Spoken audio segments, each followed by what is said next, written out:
by collusion.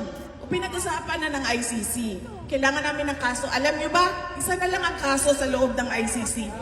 Ang kaso na lang ni dating Pangulong Rodrigo Duterte. Kaya hawak na hawak. Pilit na pilit sila.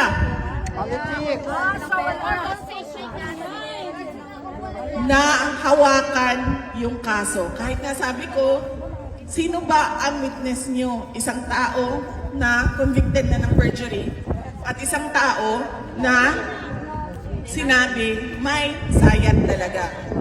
Hindi nila pwedeng gawin yan sa isang Pilipino, ma'am, na gustong bumalik sa kanyang bansa.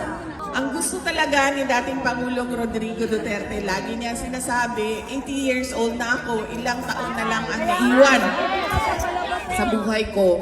Gusto ko lang umuwi para mamatay sa Pilipinas. Yan ang paulit-ulit na sinasabi niya. Kaya sinasabi ko rin sa kanya na huwag ka muna mamatay dahil wala ka pa sa Pilipinas.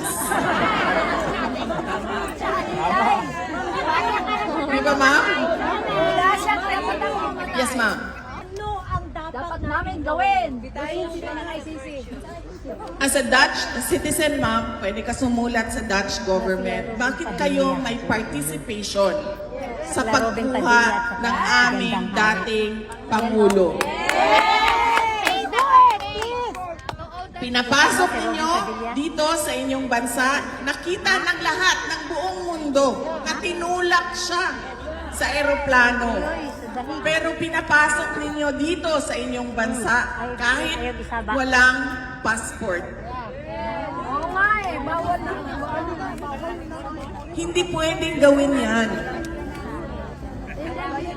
Pero lahat sila tahimik. Pag ikaw na ang presidente, VP, Go, go, go!